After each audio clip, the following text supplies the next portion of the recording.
الله لە مێسی الله مێسی چت کرد مێسی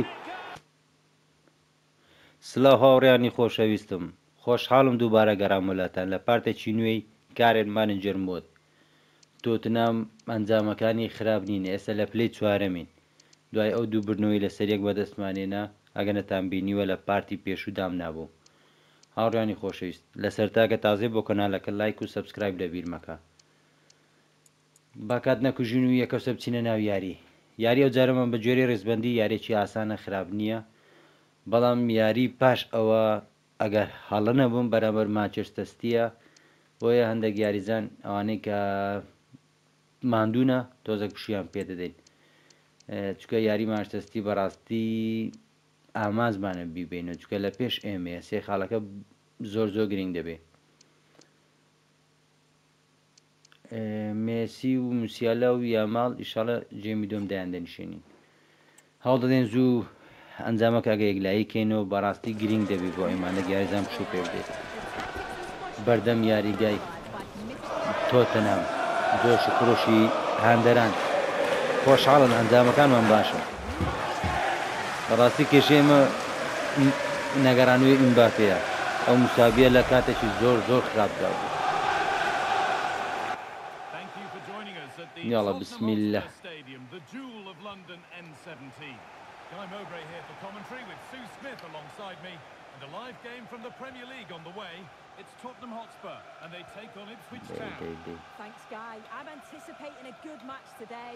It's important they get off to a good start, play their way into the game, be confident on the ball, and hopefully we won't be disappointed. Oh. This is the Spurs starting lineup. Ardarwa. Lionel Messi starts alongside Rodrigo Bentancur in the centre of the park, and they go with just one in attack. LeBron. Oh.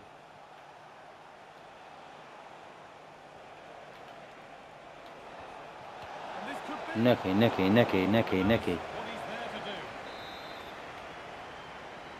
زوو گۆڵەکەمان کرد بە زۆر گرنگ دەبوو زۆر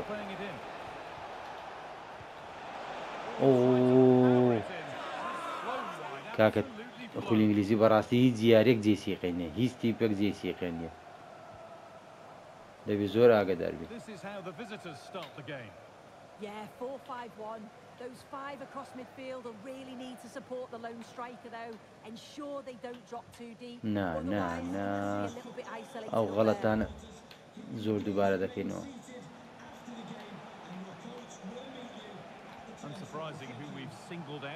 وڵا تیپێکی ئاسان نینە.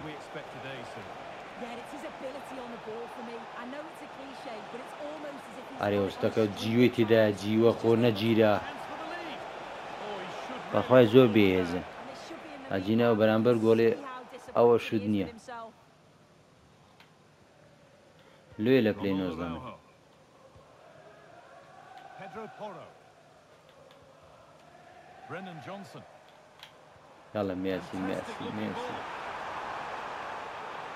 یاڵە مێسی گۆڵی یەکەم مێسی لە نەبوونی ئیمباپێ بەڕاستی فریاد ڕسمانە دەست خۆش مێسی گۆڵی یەکەم گۆڵی پێشکە ئای ئەوە حرەکەی نێ دەکا مامە میسی دەست خۆش مامە مێسی بە ئەو گۆڵە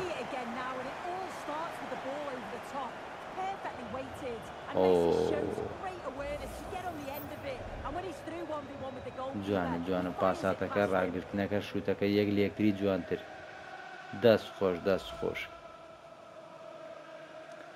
مێسی بێ ئیمباپێمان زۆر پێوە دیارە بەس مێسی قەرەبووی زیاتری کردوێتەوە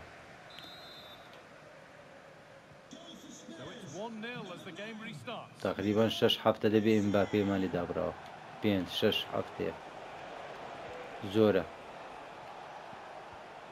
بۆ گۆڵکاری تیپەکەمان بەڕاستی دەست خۆش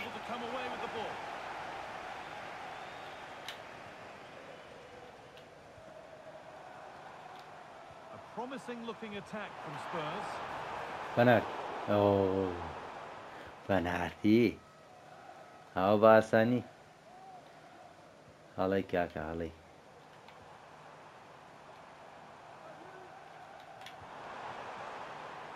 ئۆ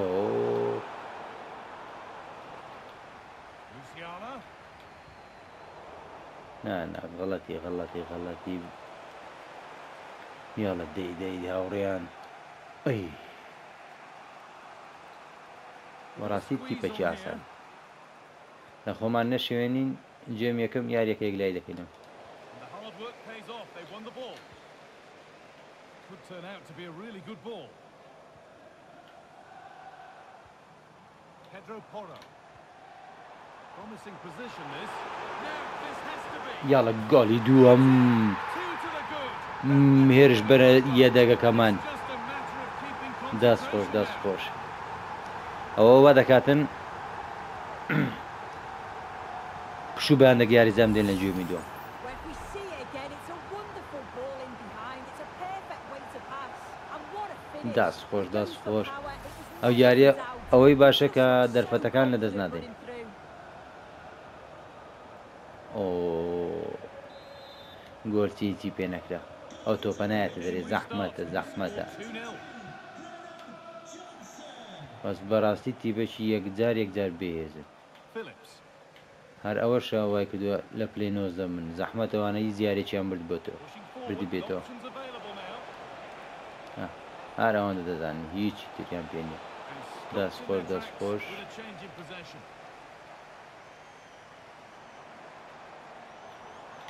یاڵە مێسی Really nicely No, played. no, What will they غلطي، do with this غلطي. now?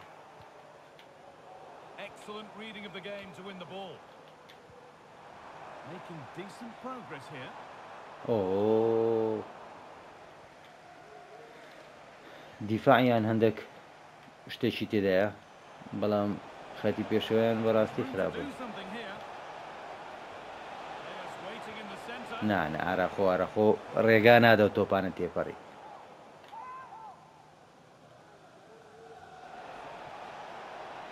Chops inside now. Oh, That's great push. block. جێمی یەکەم And that brings to an end the first half at the لە top of بەرژەوەندی Hotspur Stadium. تۆتنام 2-0. He's asked plenty of questions of the back line.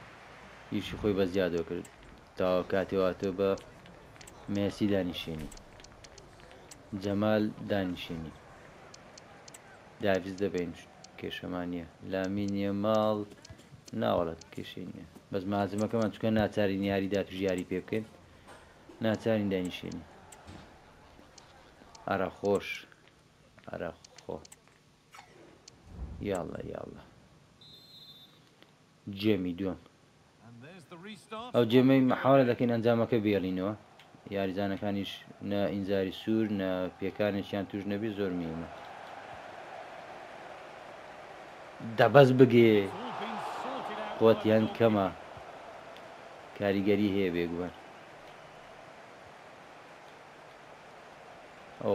ئەو تاکەیان زۆر باشە پیدرۆ پۆرۆ بەڕاستی نازان چ پێ لەگەری Be back in it here. دەست خۆش بدۆ گۆرچی نانە It's a challenge Foul. that's brought a whistle and باشە a free زرا kick. ئەوم زانی لەوانە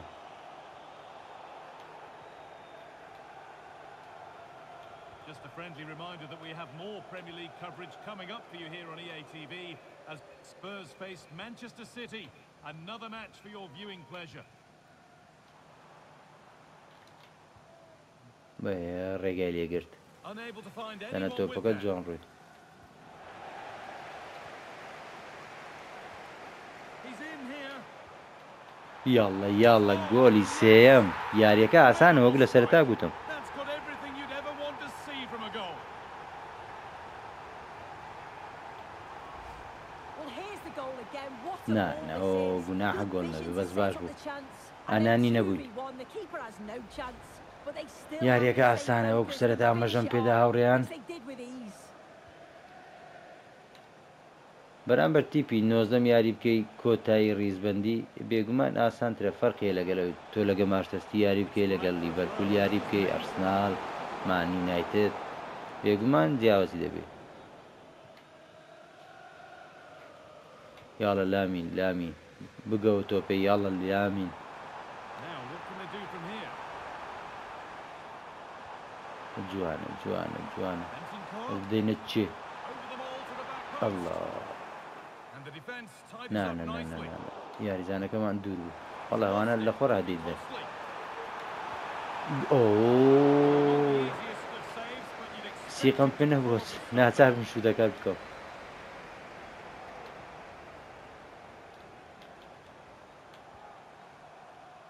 and the defence ready for what was coming. ئەزەوان زۆر زۆر بێزن دەی لەگە تیپی دووەم یاری دەکەم عەفیە وای وای وای وای Something on. In behind. No. Can he finish? جوانە وەڵڵا گۆچی ئافرین گۆچی More than equal to it. تاوام لێدە بەس گۆچی لە شوێنێکی تاوە ڕاوستا بوو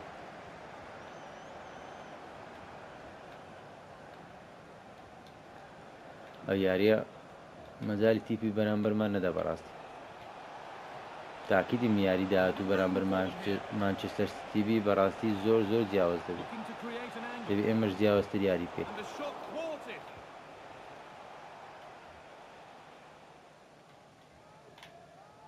نا کاکە ئەو غەڵەتە Able چ to come بوو away with the ball. ئێمەش حسابکە بە تیپی دووەم یاری دەکەین تقریبان هەفت هەشت یاریزانمان Calvin Phillips. حالیان یاری ناکەن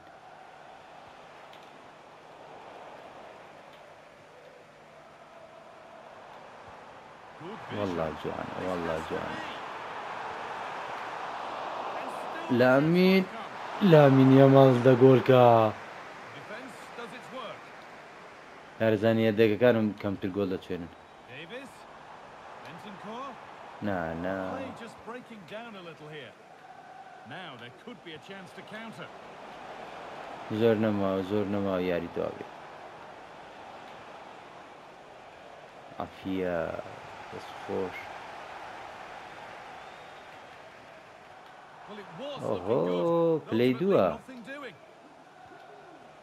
وتمان بێزم بەس بۆ زۆرش ناکاکە Calvin توی Phillips. حسابی لۆ نەکەی Lovely incisive والله ball. جوانە والله Now, this جوانە has to be.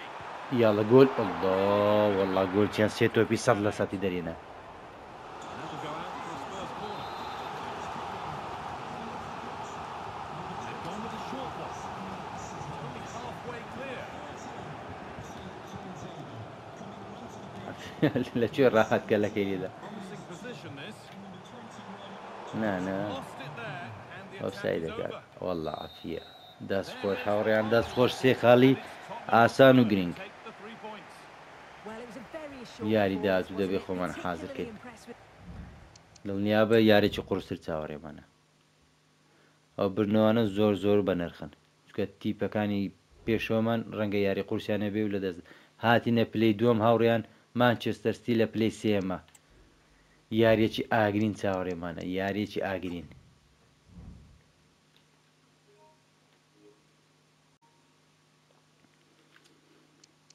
ئەو یاریە زۆر گرینگە بزانین چەند خاڵمان بینە لیڤەرپول 30 خاڵ ئێمە 28 و مانچستەرستی 26 لیڤەرپول لەگەر چێ یاری هەیە لیڤەرپول ناو ساوسهاوتن گەمەکی قۆرز نییە لە ناو مانچستەر سیتی یاریەکی ئاسان نییە بە هیوای بردنەوە باشە حەف ڕۆژ لە یاریەکە دوور بوو مەجالێکی باشیدا یاریزەکان پشوو بدەن یەکەوسە بۆ ناو یاری یاڵە هاوڕێیان کامل تەشکیلات تەنیا ئەمباپێ نەگەڕایتەوە هێشتا وێرنەر هێشتا نەگەڕایتەوە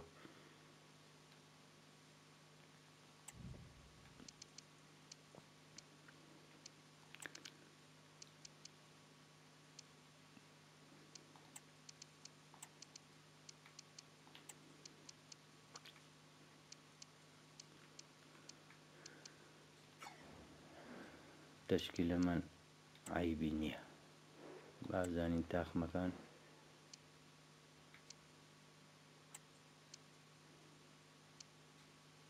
ناچارین بیگۆڕین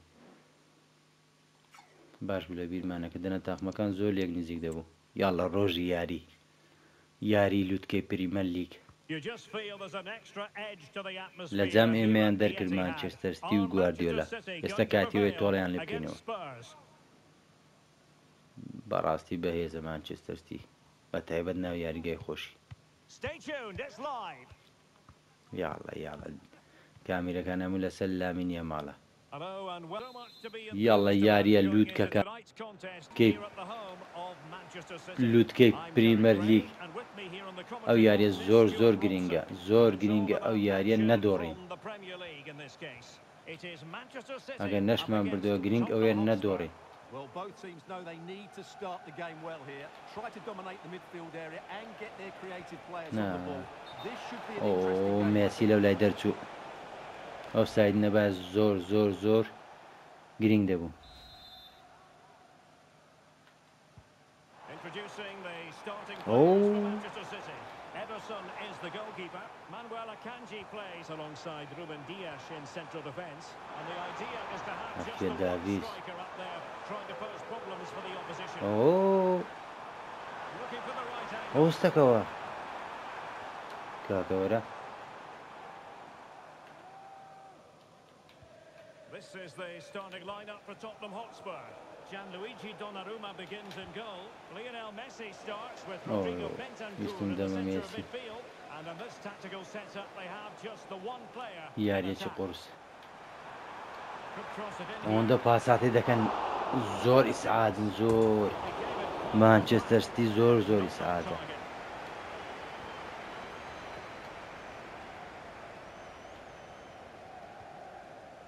Well, we have to say, Stuart, respect and admiration grows for Kevin De Bruyne with each passing year. So many attributes. What are you looking for from him in this game? Well, Derek, I thought he was brilliant last time out. Scored a couple of goals, but it's his general play as well. They could nudge in front. ئەڵڵا گۆلی یەکەم Ideal start. لە هێرشێکی خافڵەتی ئای دەستخۆش گۆلی یەکەم ناوێری نایانجیش بجێڕین یارێکە ئەوەندە قورسە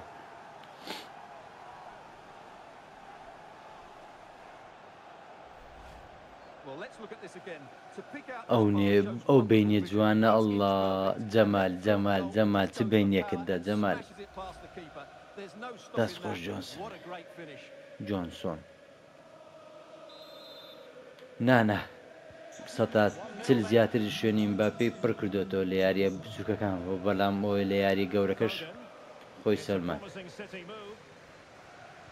ئەوستەکەی هالەند ڕەحمەتی بکە براکەم More possibilities in the centre. And with that, the attack یاڵە fizzles out. دەستخۆر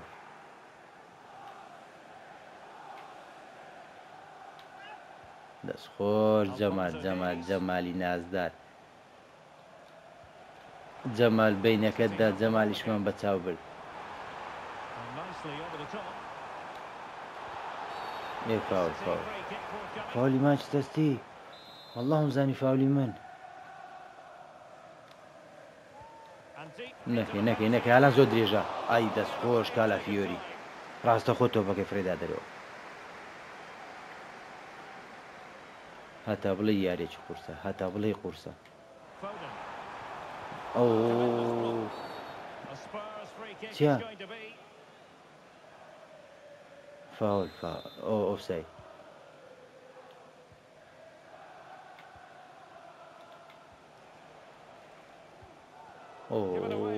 تۆپە برۆژ بای خەتەر بوو ئەی دە پاسا دەکەی بدا وەڵا گردیدی Stones. مارسەستی خۆشیەکەی لەوەیە Manchester دەتوانین City unable to retain کە بەسەر possession. دەکەوی Pedro Porro. Jamal Musiala. دەی جەمال Textbook closing down, and now they're on the attack. Lionel Messi. وەڵا ویستم شوتی بکەم ویستم بە مێسی شوتێکی دوور بکەم Teammates ئەو around him. یاری پێشوو چکە ئەو یاری ببتە دووبەیت زۆر گرینگە بەو تەشکیلە خراپەی خۆمان The ball with Rodri. نەقسمان گەلە زۆرە دەی ئەرە See خۆ a movement. هەرە خۆ یاری عومەر تەکاکە ئەو هاالان لە چێ ڕادێت تۆ پێ دەگری ئۆ Holland. Very quick thinking there.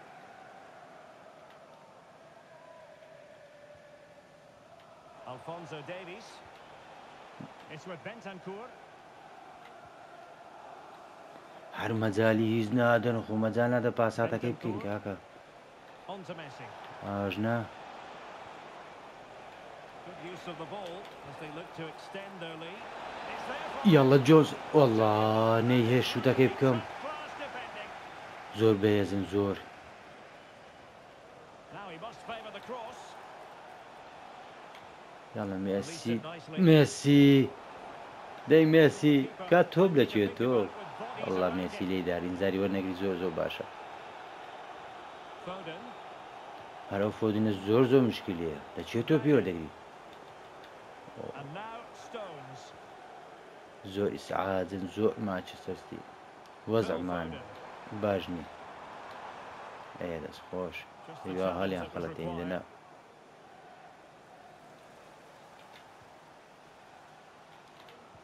دەست خۆش Is this the moment? دەبەست شووتکە بەس شووتکە بەس Excellent timing for you. What a challenge. وەڵا دەستم لەسەر چارگۆشێ شووتی نەکرد Ake. ئەڵڵا جێمی یەکەم Will do it for the هەردە بۆ جێمی دووەمی تێدا نەبایە بەشکەمی یەک بەیت ئەو سێخاڵە زۆر زۆر گرینگە This man will get شەڕی ئەو most سێخاڵە applause for دەکەیت his contribution up to this point. بەڕاستی دەبات دوو بەیەک بە ئەوانش حەقی گۆڵە چیانەبوو دەبات گۆلی دۆم بکەیت And the referee sounds the second half into action. Spurs with the lead here. Bentancur. نا کاکە یاریزانەکەی لە نزیکتە لۆ تۆپەکەی لۆ لای مێسی دەنێری Ake has it. Grealish. Manuel وەڵڵا Akanji. یارێکە خۆشسە تۆپیانی ناسیێنرێنە دەی وەتم چاوەچیان لێ دەم Foden. City move it forward with purpose. نادا تۆپەکەش لێ دەستین دەستۆ لایەن ئەوە چ لەو تۆپێ دەکەوە Oh, that's an interesting pass. ها To win it back. What can they do from here? And the ئۆفساید fight goes ئۆفساید on. الحەمدولیلا دەقە ناڕۆ دەقە ناڕۆ بەس فۆدین زۆر زۆر کێشیەوە تۆپەکە بە پێوە دەنووسێ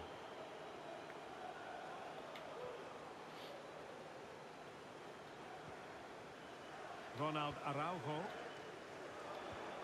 ئای Maintain possession. هەر نایەڵم دوو پاسات زۆر ئیسعادن زۆر ئەو یاری قوتار و بای نایە ئۆ یاری ئەم جارەمە بەرامبەر ڕۆما لە یۆروپا لیگ یاریەکی بەهێز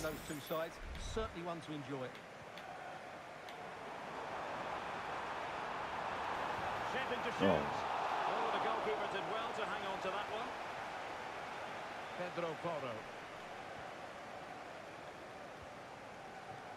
And the ball with Alphonso Davies.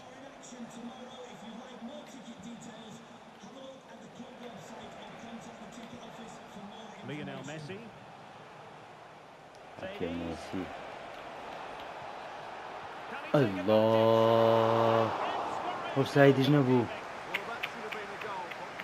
ئەو دەرفەتە ئاسانانە چیە دەچوێنم دەی گۆچی هەدیەک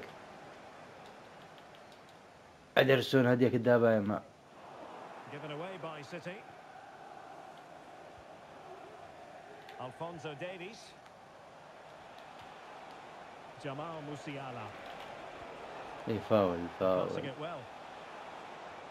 Cutting in. دەی لامین Succeeded in blocking it. لامینەوە جابەجاش بێتە ژوورەوە شتێکی خەتەر بکە میمە High quality defending. بڕۆژ بە زۆر میم بوو ئەو ئەمنی کوشتێ ئەو فۆدی ناونی کوشتێ بەڕاستی Now Holland. لە هەمیان خەتەرترا هەر فۆدین ناگیرێنە وەڵا هەمیان ناگیرن بەس فۆدین هەر زۆر بشکلیە Pushing forward with options available. ناتۆنشە لە چێن دەڕات تۆپی نایە چێندە That ball comfortably. And into the last 20 minutes. باساتنا اللي نأجرين بروا Kevin De Bruyne. أرزو خطيرين أوتسيا وزور إسعاد زور أو ياري اختار ببينها And it's still on for him. عفية Element of risk there, but he's won the ball. Now options are plenty. نانا بس بهدي أقول نخون But nothing comes of it.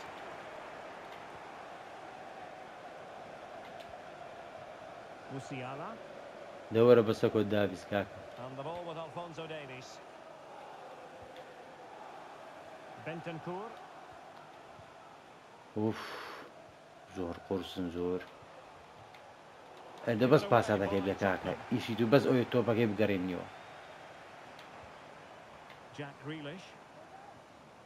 De Bruyne now. والله Ake. دستم شو بلقوا باس Against هذا Manchester City, but still they could hit زور one. إسعاد زور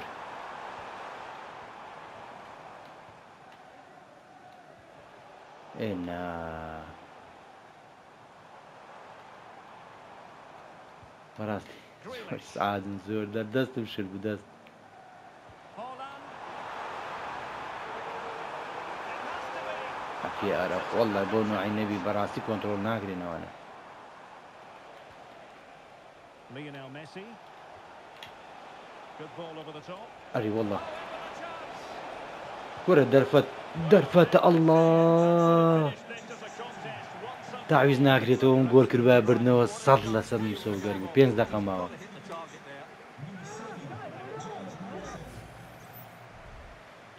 there. گواردیولا رازی نییە تەبدیلاتی کرد 5 دقیقە ما ئەو 5 دقیقە مال بە ئاسانی لێ ڕۆژ بایە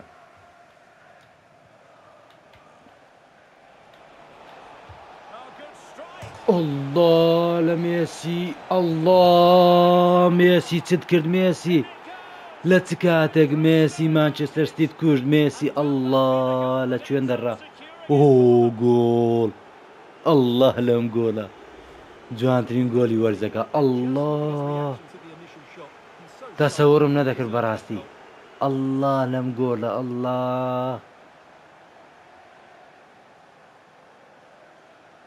ها گۆچی گیر بووە بەڕاستی پێم خۆشە بەداخۆ پێم خۆشە So 2-0 now. وەڵڵا مانچستەر سیتی مرد Phil Foden. هەر حەزمەکەی پێشەوەی دەبایە گۆڵکەم ئەو هەموو پاسەتەتان کرد Nice looking pass. دەبخۆ خۆ ئەمنتان کوشت And Messi in a good position. What can he and his teammates do?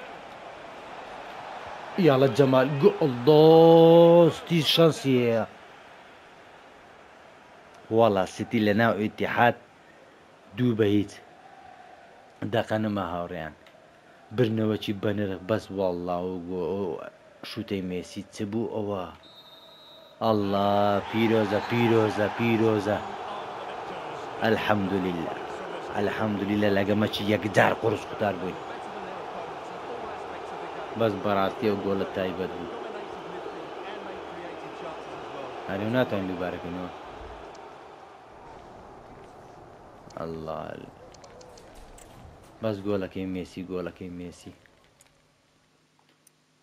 What can he and his teammates do? Is No, it going no. to be? Oh, really close with that. ئەو تەبیعی نییە والله ئەو گۆڵە تەبیعی نییە And fired against the crossbar. In it هەرمانستی یەکەو goes. سەر Increase their advantage. تەسلیم بوو And will that be the goal? ئەم that گۆتم ends up تۆپەکە چۆ دەرێ securing it? الله لەم گۆڵە And والله fired ئافرین against the مێسی crossbar. In it